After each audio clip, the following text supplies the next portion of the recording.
कफ parade नहीं है।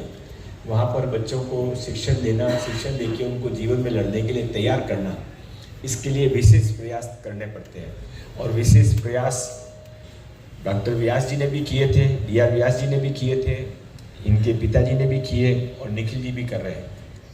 फिर भी मैं निखिल के बारे में अपना आप को कुछ बोलने से रोक नहीं पा रहा हूँ। He is a gem of person. Anybody will be happy to have him as a friend, as a brother, as a associate, as a mentor, as a co-worker.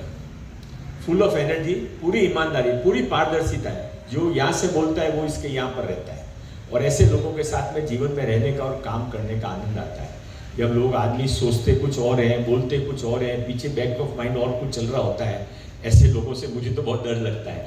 और इसीलिए निखिल और मेरी बहुत जमती है, क्योंकि मैं निखिल का फ्यूचर समझ सकता हूँ। मैं हर समय कहता रहता हूँ, मैं भी एक बिजनेसमैन था।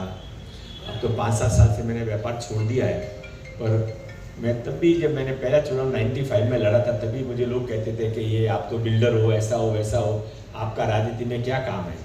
तो तभी मैंने लोगों को एक एग्जाम्पल दिया था, एक आर्गूमेंट किया था कि भाई ऐसा है कि दुनिया में सारी डेमोक्रेसी के अंदर भारत को छोड़ के हर डेमोक्रेसी में कोई बिजनेसमैन, कोई डॉक्टर, कोई इंजीनियर, कोई एक्टर, कोई बड़ा इंडस्ट्रियलिस्ट आता है और वो बहुत अच्छा काम करके जाता है, क्योंकि उसने अपने खुद के लिए जो कुछ अर्निंग करनी है कर ली है। अब वो समाज को वापस देना चाहता है। इसीलिए आप रीगन जैसा एक्टर भी अमेरिका का राष्ट्रपति बन जाता है, बुश जैसा इंडस्ट्रियलिस्ट भी अमेरिका का राष्ट्रपति बन जाता है। जापान के 2 प्रधानमंत्री बड़े बड़े एडवोकेट और प्रोफेसर हुए हुए हैं। तो भारत के अंदर भी ये जो सोच है कि भारत में कोई भी आदमी बहुत अच्छा एजुकेशनलिस्ट है तो उसका राजनीति में काम है, मेरे हमले में तुम्हारा क्या काम है। भाई आपका काम वहीं पर है जहाँ पर कि कुछ चेंज करने की जरूरत है।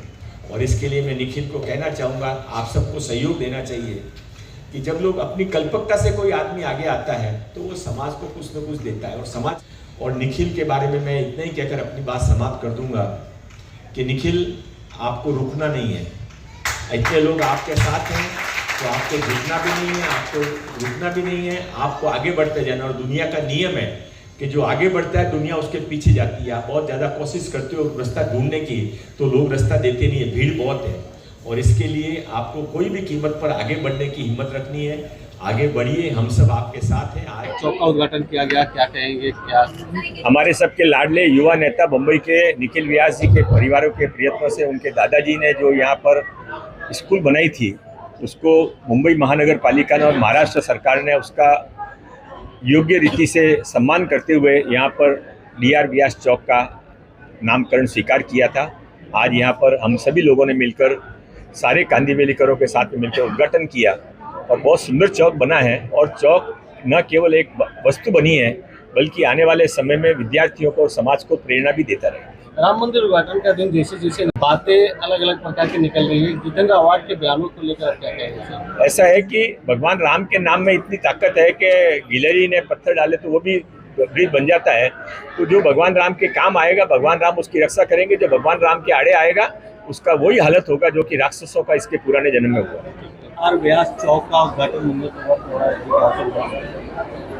द्वारकादास रोचलदास व्यास, ये सिर्फ मेरे दादा ही नहीं, तो कांदीवली में जब शिक्षण ये प्रायोरिटी नहीं थी, हिंदुस्तान में जब शिक्षण ये प्रायोरिटी नहीं थी, उस समय पे एक स्कूल चालू करना और आज के तारीख तक उसको अफोर्डेबल और एक्सेसिबल रखना, ये उनका योगदान था कांदीवली के अंदर।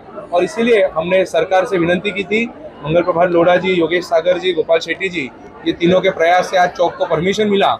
और हमारा सौभाग्य है कि सम्माननीय पालक मंत्री मंगल प्रभात लोढ़ा जी स्वयं आके उन्होंने ये लोकार्पण का कार्यक्रम किया। आज की युवा पीढ़ी इस तरह के चीज़ों पे ज़्यादा बिलीव नहीं करते, अपने दादा परदादा को याद नहीं करते, लेकिन आपने याद किया, उनके नाम पे चौक बनाया।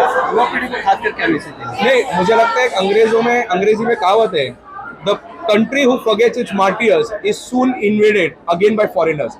जो अपने पूर्वजों को भूल जाते हैं वो फिर एक बार गुलाम हो जाते हैं। इसलिए मुझे लगता है सिर्फ प्रेरणा ही नहीं, तो ये हमारा कर्तव्य है जो हमें बुजुर्गों को और हमें पूर्वजों को याद रखना चाहिए। ये दिन बहुत ही हमारे लिए शुभ है और हमारे, आपने अभी जैसे कहा, दादाजी को याद करना आज हमारी आइडेंटिटी उनके वजह से है। शिक्षा इस कांदिवली क्षेत्र में उनके वजह से आई है, तो हमने बस उनको एक श्रद्धांजलि अर्पित की है और बहुत बहुत धन्यवाद दिया है उन्होंने। मंगल जी ने निखिल जी के लिए एक और भी बड़ी बात कही है कि आने वाले दिनों में उनका भविष्य बहुत ऊंचा है और कोई इनको बिजनेसमैन न समझे, ये नेता भी बन सकते हैं। तो आप लोगों का किस तरह का सपोर्ट रहेगा अगर ये राजनीति में उतरते हैं, किसी चुनाव में खड़ा होते हैं तो क्या? हम उनकी रीढ़ की हड्डी बनकर खड़े रहेंगे और इनका जो साफ मन है और दृढ़ निश्चय है उसके लिए मैं उनके साथ हमेशा खड़ी रहूंगी और मेरी बहुत बहुत शुभकामनाएं।